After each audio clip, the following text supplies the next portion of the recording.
Hi, Kiko. This is Grandpa. Hey, get fun! Get fun! All your friends are saying hi. There's Cookie. There's Kitty. And Bugs Bunny. And the Martian.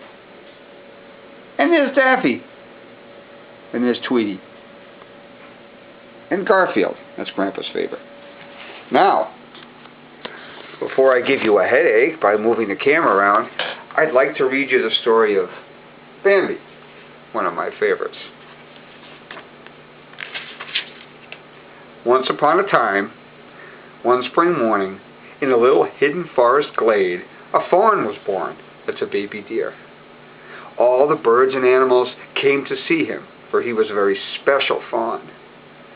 "What will you name the young prince?" asked Thumper the rabbit. "I will call him Bambi." His mother answered, "There's Bambi, and there's Mama, and there's Thumper, and there's all the forest animals." The forest was filled with animal friends. The opossums and the squirrels and the robins and the wrens all said, "Hello, young prince." When Bambi walked down the leafy paths with his mother, and Thumper and the animals followed, and his two best friends, Thumper and Flower was a skunk, came out to play with Bambi nearly every day. There's the possums, there's Bambi and Thumper, Flower. Oh, Thumper disappeared. There's the squirrels, birdies. One morning, Bambi's mother took them down a path where he had never been. At the end of the path was a wide green meadow. What a wonderful place the meadow was. There was so much room to run and jump and lots to eat. Bambi leaped into the air 3, 4, 5 times. When he stopped to catch his breath, another fawn came up to him. "Hello," she said softly. Bambi tried to hide behind his mother. "Don't be afraid, Bambi," she said. "This is Faline. Her mother is your Aunt Ina." Soon Bambi and Faline were racing around the meadow together. This is Bambi's mama. Here's Bambi, and this is Faline. She was a girl deer. And there they are playing together. Suddenly, they heard hoofbeats. A herd of stags came galloping across the meadow. Those are big deer, led by the great prince of the forest. The great prince was older and bigger and stronger than any other of the stags. And man, was he brave and wise. He said just one word, "Man." All the birds and animals followed him back into the woods. And they ran as fast as they could. Bambi was at his side. Then he heard a frightening roaring. It was a noise behind them called a gunshot. Here's the big stag. Here's Bambi's mother. And there's all the other deer running. And there's Bambi.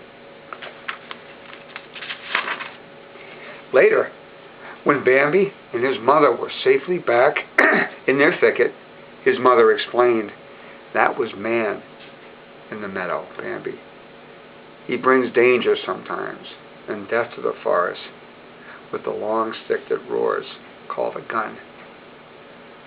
Someday you will understand." The months passed, and the days grew cool. Winter was coming. One morning, when Bambi woke up, everything was covered with white. "It's snow," his mother said. "Go ahead and walk on it." Bambi stepped out and saw Thumper sliding on the frozen ice. He was skating. "Come on," Thumper called. "The water's stiff." Bambi trotted out into the ice and fell flat on his face. Down he crashed. "That's okay," Thumper said, laughing. "We can play something else. Winter is fun." There's Bambi, his mother in the thicket, and there's the ice where Bambi went flying, and there's Thumper. But winter was also a hard time for the deer. All the animals in the forest had to find food. Food was scarce. Sometimes Bambi and his mother had nothing to eat but the bark off the trees.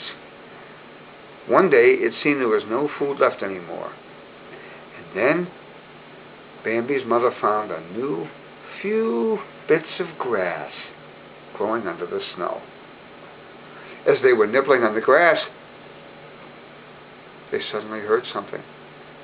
And his mother sniffed the air. Man! As they lifted their heads, they heard a deafening roar. Quick, Bambi! Quick, said Bambi's mother. Run for the thicket. Bambi darted away. He heard his mother's hoofbeats behind him. Then another roar from Man's gun. Terrified, he ran faster. See, they eat the bark off the trees, and they found some new grass. But Bambi's running from the gun. When Bambi reached the thicket where he lived, his mother was nowhere in sight. He sniffed for her scent. Then there was nothing. Mother! He called, racing out wildly into the forest. Mother, where are you? The great prince of the forest appeared behind him. Your mother can't be with you anymore, said the great prince. You must learn to walk alone. Bambi did not understand, but he knew he must listen to the great prince. In silence he followed the old stag through the forest. There's Bambi, and there's the old stag talking to him. At last another spring arrived.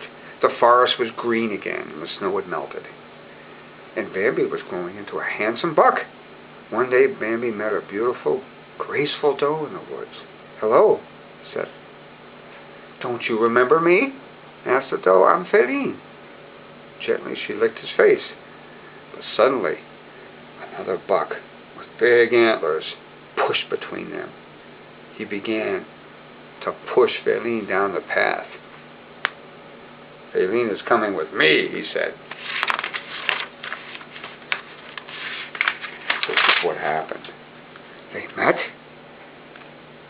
they played, but then the other guy came in. Bambi charged forward and butted Rono with all his might. Again and again, he and Rono, the other deer, crashed into each other, forehead to forehead. A prong broke off of one of Rono's antlers, and he lost his balance, and he fell to the ground, then tumbled down the hill into the water. See, they're fighting. There's Feline waiting for them. Rono was gone, and Bambi and Feline walked down the path together. That night, they went out into the meadow and stood in the moonlight, and they listened to the wind, and they called to each other. One morning, in autumn, Bambi sniffed the scent of man again. But this time, it was worse. He smelled something else too. Smoke. There was fire in the forest. The old prince came and said, the forest has caught fire from the flames of man's campfires. We must go into the river. Bambi turned to find Feline, but he couldn't find her. So he ran and ran and ran. Finally, he found her. And off they went to warn the other animals of the forest. There they are together. They were the flames of the fire. Bambi and Feline.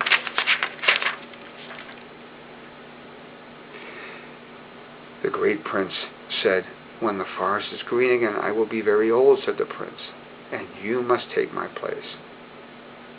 And Bambi bowed his head. The great prince and Bambi and Feline. When spring came again, the second year, with green leaves and grass and flowers, it covered the scars left by the fire. In the thicket, and at the thicket, the squirrels and the rabbits and birds were looking through the undergrowth at Feline this time, Bambi's wife. And not far away, Bambi stood on the hill. He was now the new great prince of the forest, and he had 2 beautiful young fawns of his own. There they are. And here's Feline, and here's Bambi now. The end. I hope you like it, sweetie. I'll talk to you soon.